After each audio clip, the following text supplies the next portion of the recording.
How's it going, guys? And welcome to part two. We're about to get rolling on that catfishing idea. Otis is the only one who hasn't talked yet. So, Otis, Well, what you I've got a lot of for us? stories, so I don't want to take up too much time. But I've been online dating for a long time, probably since the late '90s when I first had. I think it was a Sega Dreamcast. Was the first time I ever went online because it had it had a browser built into the Sega Saturn. You know what you or just, the Dreamcast. you know what just reminded me of? What? So like when kids my age would get like have like their first, I guess, iPad at like object, and it was like the 3DS, and the first thing they would do is go like Go board online. up. Oh my gosh. Like it was like the slowest. I have never heard that before. That's the first time I've heard of that. That's really crazy. well. No one's gonna talk about it. Like, well, now they will because like it's a past thing now. But like they don't talk about it as they were doing it when they were like middle school. But like it's crazy. Oh my goodness. Yeah, so I went on the Dreamcast. They had a little a browser on there. I would go online and go to the chat rooms like you were talking about on MSN and Yahoo and all that stuff. And I would chat with different people and met people from all around the world, from Australia to Canada to different places in the States. And at the time, I was married. And my wife at the time did not like me going in chat rooms and chatting with different people. And I was like, I'm just, fooling around, just chatting. On your Sega Dreamcast. Yes. So you would type in the text like on the joystick. Yeah. Oh. It had a keyboard up on it. Like a keyboard? Yeah. Oh, that's crazy. Yeah. No. There's an on-screen keyboard On-screen that you have keyboard. to use your. Yeah. So, Oh, yeah. but it had hotkeys and shortcuts and stuff. So you could. It also had the predictive text. So you would put the first two letters. It would say, "Is this what like?" So yes, Oscar. It did took a while to have a long conversation. It's like a Probably rotary took dial. hours. I did pretty good. And then I bought a computer later. Keyboard. I built a computer and used that or whatever. But make a long story short, after I got divorced, I met a lot of people online and traveled all over these United States, meeting people in California, South Bend, Indiana, Florida. I flew all over the place. I drove far distances to Roanoke and all these different places to meet all these people, and most of them were crazy. But anyway, Define crazy. What do you mean by crazy? That's a little very loaded word, How about emotionally unstable? Oh, okay, I know what that means. I met this one girl, and I forget what the reason was, but I did not want to continue the relationship with her. So I told her, I want to go our separate ways, whatever. And so then she called me and she was like, I'm going to off myself if you leave me. And then I was like, okay, well, if I leave, I won't know, and then like she stopped talking, and then she was like, hi, I'm her dead aunt. And I was like, what the heck? Is this the catfish story? Or is this no? He just asked what crazy was. I'm trying to okay. explain what crazy was. She pretended like she was her dead aunt, talking through her. She's her dead. She's the one who died. Her aunt also died. She was like, my dead aunt is. I'm channeling my dead aunt, and she wants us to stay together. Basically what happened. And I was like, you know what, that's not going to convince me to stay, so that's actually going to do the opposite, so see ya. So that's what I'm talking about. But anyway, back to the catfishing thing. It wasn't until later on that I experienced being catfished. Like I told you guys one other time, someone stole my photos and pretended they were not me, but misrepresented themselves with my photos, and they were catfishing other people, and the police ended up being called because they were doing illegal things or whatever. And so that was my first taste of the whole catfishing world. So I became very careful about what I posted online as far as photographs and where I lived and all those kind of things. Then my first experience with being catfish probably didn't come until I started going on a dating website for dating overseas. And a lot of those people over there were just looking for money and for you to send them money. Some of them was just like a one-time thing. Like if they get their money one time, then they would move on to the next person. And so, one or two of those kind of scams. And then I became very kind of skeptical of everybody. Anybody I would meet from that point on, I was like, you're not real. Prove that you're real. And if they didn't prove that they were real, I assumed they were fake. Do you have a test for that? I have a test for that. Oh, what's your test? I asked them to get a picture of them holding a fork and their sneaker on their head. Because if they were the real person, they can get that. Does that really work? Yeah. If they were like getting if they're stealing photos from Instagram, who would post that on Instagram? Nobody, right? No. So only a real person would be able to conjure that photo. So how many times has that worked for you? Oh, 0. I'm not been catfished. So no one's ever such a wild request, a man. fork and a shoe? Yeah. A fork at a certain angle and then a shoe on their head. Okay, got Yeah. you.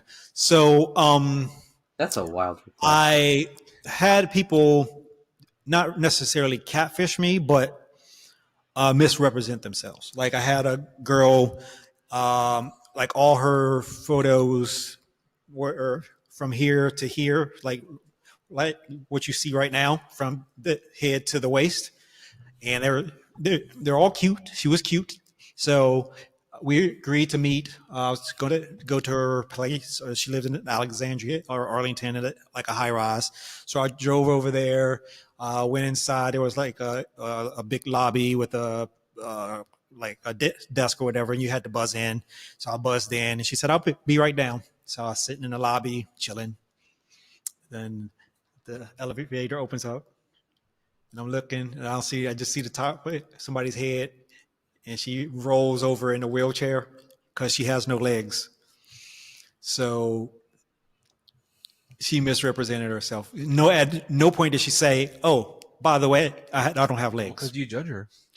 I mean, but there are some people that are open to that or don't care, but you have to give that person the opportunity to say, it doesn't matter to me. You know what I mean? Mm-hmm. And I didn't. Okay, so you're saying by the fact that you found out in person that she is basically and respectful of your time. Yeah. I mean, and I didn't care. I mean, she was still a cute girl and she was still nice, but that kind of changes your dating plans. Maybe you wanted to go to King's Dominions or go swimming or something. You'd be like, you wanted to go to a hike.